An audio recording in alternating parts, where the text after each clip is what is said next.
രാഷ്ട്രീയമല്ല കണ്ടത്. സമരം അവരെപ്പറ്റി ചിന്തിപ്പിച്ചു. 15 ആശമാരാണ് വെച്ചുവെച്ചിട്ടുള്ളത്. ബഹുഭൂരിപക്ഷം പേരും അർത്ഥപ്രതിക്കാരാണ്. നമ്മൾ നേരത്തെ ഇത് കണ്ടെത്തിയില്ല എന്നുള്ളത് ആ നിയമിച്ച പഞ്ചായത്ത് പ്രസിഡന്റ് എന്ന നിലയിൽ ഞാനൊരു കുറ്റക്കാരനെ പോലെ എനിക്ക് തോന്നുന്നു. ഗവൺമെൻറ്റിന് ഇപ്പോൾ ഈ സമരം അവസാനിപ്പിക്കുവാനുള്ളൊരു പഴുതും കൂടെ ഉണ്ട് എന്ന് ഞാൻ വിശ്വസിക്കുകയാണ്. ജനറൽ പർപ്പസ് ഗ്രാൻഡ് ഉപാധിരഹിത ഫണ്ടാണ്. ആ ഗ്രാൻഡിൽ നിന്നോ തനത് വരുമാനത്തിൽ നിന്നോ പ്ലാൻ ഫണ്ടിൽ നിന്നോ ഇവർക്ക് ഓണറേറിയം കൊടുക്കാം എന്നൊരു തീരുമാനം ഉണ്ടായാൽ മാത്രം മതി എല്ലാ ഗ്രാമപഞ്ചായത്തുകൾക്കും ചെയ്യാം. ഈ സർക്കാരിനെ എതിർക്കേണ്ടതായ കാര്യമില്ല, മറ്റേ പിടിവാശിയുടെയും കാര്യമില്ല. കൂടുതൽ ശമ്പളമൊക്കെ പറ്റി കൂടുതൽ ആനുകൂല്യത്തിന് വേണ്ടി ചോദിക്കുന്നവരല്ല, അവർ ജീവിക്കാൻ വേണ്ടി ഒരു ആനുകൂല്യം. തെരഞ്ഞെടുപ്പോ രാഷ്ട്രീയമോ ഞാൻ കാണുന്നില്ല. ഇതിന് എൻ്റെ DPCയിൽ ഇതിന് നിഷേധിക്കപ്പെട്ടാൽ, അല്ലെങ്കിൽ അവിടുന്ന് തിരുവനന്തപുരത്തെ കോർഡിനേഷൻ കമ്മിറ്റി വിടണമെന്ന് പറഞ്ഞാൽ അതിനപ്പോഴേ ഞാൻ രാഷ്ട്രീയം കാണുമോ. കേരളത്തിൽ ആദ്യമേ ഭിന്നശേഷിക്കാരായ കുട്ടികൾക്ക് സ്കോളർഷിപ്പ് ഏർപ്പെടുത്തിയത് വിശുദ്ധ ഗ്രാമപഞ്ചായത്താണ്. അന്ന് ആ ഭരണസമിതി ഞാൻ അംഗമായിരുന്നു.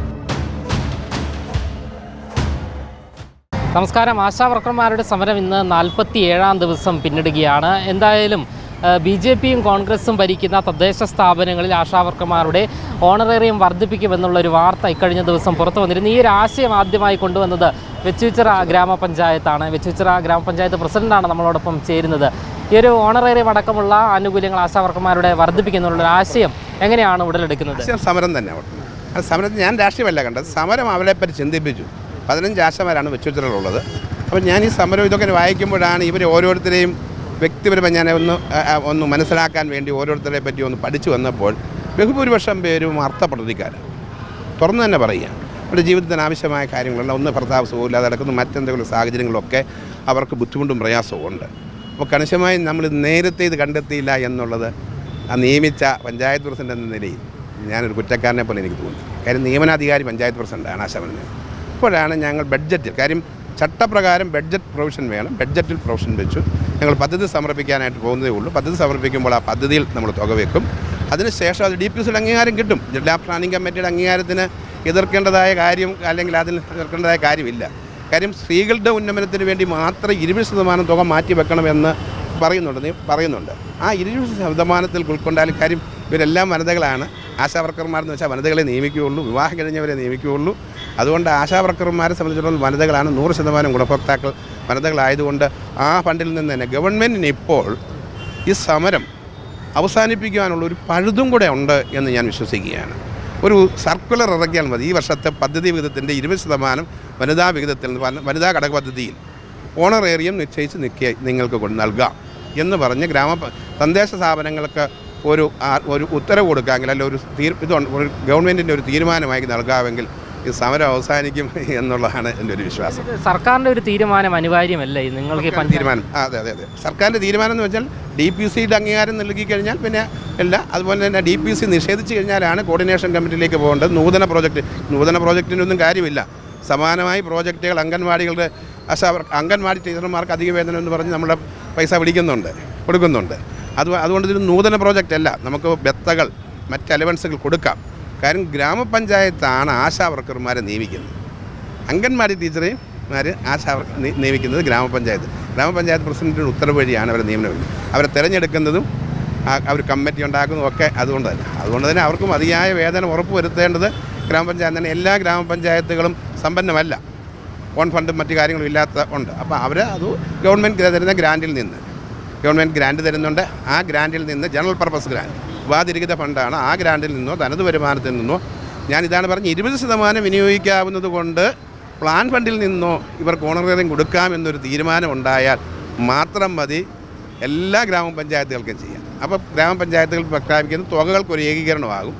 500 1000 2000 എന്ന് വെച്ച് ഒരു 2000 രൂപയെങ്കിലും ആണ് ശരിയായത് എന്ന് കരുതിയിട്ടാണ് ഞാൻ 2000 രൂപ എന്ന് പ്രഖ്യാപിച്ചിരിക്കുന്നത്. സർക്കാരിൻ്റെ ഭാഗത്ത് നിന്ന് നല്ലൊരു തീരുമാനം ഉണ്ടാകുമെന്നുള്ള നിശ്ചയമായും ഈ സർക്കാരിനെ എതിർക്കേണ്ടതായ കാര്യമില്ല, മറ്റേ പിടിവാശിയുടെയും കാര്യമില്ല. തദ്ദേശ സ്ഥാപനങ്ങളുടെ വീതം കൂടി ചേർത്ത്, ഗവൺമെൻറ്റിൻ്റെ വീതം കൂടെ ഒക്കെ ചേർത്ത് ഇങ്ങനെയുള്ള ഒരു താഴെക്കെട്ടിൽ കിടക്കുന്ന ഒരു വിഭാഗത്തെ തൊഴിലാളികളെന്ന് നമുക്ക് പറയാൻ പറ്റത്തില്ല. ഏതാണെന്ന് നിശ്ചയിക്കേണ്ടിയിരിക്കുന്ന ഇവരത് തസ്തിക ആ വിഭാഗത്തെ ഒക്കെ സഹായിക്കുക എന്നുള്ളത് എന്തിനു പിടിവാശി?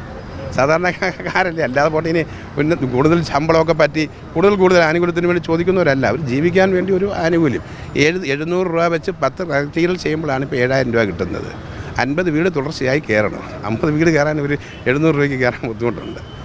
അതൊക്കെ വാസ്തവത്തിൽ ഗ്രാമപഞ്ചായത്തുകൾ എന്ന പ്രസിഡന്റ് എന്ന നിലയിലൊക്കെ ഞാൻ അസോസിയേഷൻ്റെ ജില്ലാ വൈസ് പ്രസിഡൻറ്റും കൂടെ ഇതൊക്കെ കയറിയ ആദ്യം കൊല്ലം തന്നെ ഇത് മനസ്സിലാക്കേണ്ടതായിരുന്നു. എനിക്കതൊരു കുറ്റബോധം കൂടെ ഉണ്ട്. ഞാൻ ഈ ഒരു വിഷയം നിങ്ങളാണ് ഈ ഒരു ആശയം മുന്നോട്ട് ആദ്യമായിട്ട് വെക്കുന്നത്. അപ്പോൾ ഈ തദ്ദേശ തിരഞ്ഞെടുപ്പിന് മുന്നേ ഉള്ള ഒരു രാഷ്ട്രീയ നീക്കമാണ് എന്നുള്ള ഒരു ആരോപണങ്ങളൊക്കെ ഉയർന്നത് എങ്ങനെയാണ് നോക്കിക്കാണുന്നത്? ഒരിക്കലും തദ്ദേശ തെരഞ്ഞെടുപ്പിന് മുന്നുള്ള ആരോപണം അല്ല. അതങ്ങനെ തെരഞ്ഞെടുപ്പോ രാഷ്ട്രീയമോ ഞാൻ കാണുന്നില്ല. ഇതിന് എൻ്റെ DPCയിൽ ഇതിന് നിഷേധിക്കപ്പെട്ടാൽ, അല്ലെങ്കിൽ അവിടുന്ന് തിരുവനന്തപുരത്തെ കോർഡിനേഷൻ കമ്മിറ്റിക്ക് വിടണമെന്ന് പറഞ്ഞാൽ അതിനപ്പോഴേ ഞാൻ രാഷ്ട്രീയം കാണുള്ളൂ. അതിന് മുമ്പ് ഞാൻ രാഷ്ട്രീയം കാണുന്നില്ല. എത്രയോ പ്രോജക്റ്റുകൾക്ക്, നൂതന പ്രോജക്റ്റുകൾക്ക് ഞാൻ അംഗീകാരം വാങ്ങിച്ചിട്ടുണ്ട്. അംഗീകാരം വാങ്ങിച്ച് നടപ്പാക്കിക്കൊണ്ടിരിക്കുകയാണ്. ഞാനാണ് സുന്ദരകൗമാരം സുരക്ഷിതകൗമാരം എന്നുള്ളൊരു പ്രോജക്റ്റ് കേരളത്തിൽ ലോഞ്ച് ചെയ്തേക്കാണ്. പല ഗ്രാമപഞ്ചായത്തുകളും അതിനിപ്പോൾ ഏറ്റെടുത്തിട്ടുണ്ട്. സുന്ദരകൗമാരം 18 വയസ്സ് വരെയുള്ള കുട്ടികൾക്ക് വേണ്ടി അവരുടെ ആരോഗ്യം പരിശോധിക്കുക, എന്തെങ്കിലും പോരായ്മയുണ്ട് തുടർ ചികിത്സകൾ നൽകുക എന്നുള്ളൊരു പ്രോജക്റ്റ് ആശയം വെച്ചു. അത് നടപ്പാക്കിക്കൊണ്ടിരിക്കുകയാണ്. അതിനൊപ്പം ഇപ്പോൾ ചേർത്തിരിക്കുന്നത് എന്താണെന്നറിയാമോ? ആ പ്രോജക്റ്റ് ഇത്രയും വൈഡാക്കുകയാണ്. മയക്കുമരുന്നിനെതിരെയുള്ള പോരാട്ടവും കൂടി ഉൾപ്പെടുത്തി തുക 5 ലക്ഷം രൂപ വെച്ച് മുമ്പോട്ട് പോയിക്കൊണ്ടിരിക്കുകയാണ്.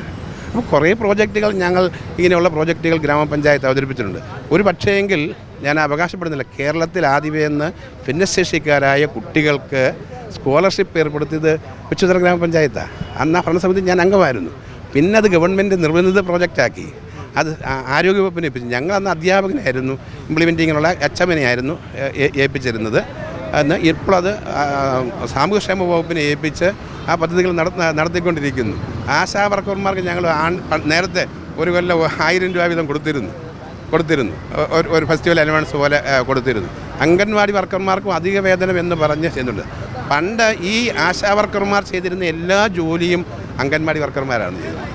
അവരൊരു പഞ്ചായത്തിൻ്റെ ഭാഗമെന്ന നിലയിലായിരുന്നു. ഇപ്പോൾ ഈ ആശാ വർക്കർമാർ വന്നപ്പം ആരോഗ്യ മേഖലയിലെ പ്രവർത്തനം ആയതുകൊണ്ട് അവരാണ് ഇപ്പോൾ കൂടുതൽ ഗ്രാമപഞ്ചായത്തുകളിലൊക്കെ ഇതൊക്കെ യൂണിഫോം ഒക്കെ ഉണ്ടോ?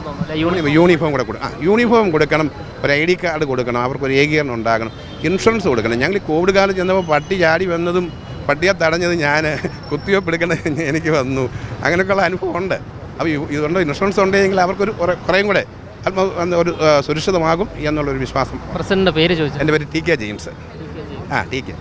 എന്തായാലും ഈ തദ്ദേശ തെരഞ്ഞെടുപ്പിന് മുന്നേ ഉള്ള രാഷ്ട്രീയ നീക്കമാണ് എന്നുള്ള ആരോപണങ്ങളെല്ലാം തന്നെ ഉയർന്നു വരുന്ന സാഹചര്യത്തിൽ എന്തായാലും വളരെ മാതൃകാപരമായ നിരവധി പ്രൊജക്റ്റുകൾ നടപ്പിലാക്കിയ ഒരു പഞ്ചായത്താണ്, പ്രസിഡൻ്റാണ് നമുക്കൊപ്പം ഉള്ളത്. എന്തായാലും ഈ ഒരു രാഷ്ട്രീയ ആരോപണങ്ങളൊക്കെ ഉയർന്നു വരുമ്പോൾ തന്നെ വളരെ വലിയൊരു സന്ദേശം തന്നെയാണ് വെച്ചൂച്ചിറ ഗ്രാമപഞ്ചായത്തും പ്രസിഡൻറ്റും നൽകുന്നത്. ക്യാമറമാൻ അഖിൽ അശോകിനൊപ്പം അമൽ രുദ്ര, മറുനാടൻ മലയാളി, തിരുവനന്തപുരം.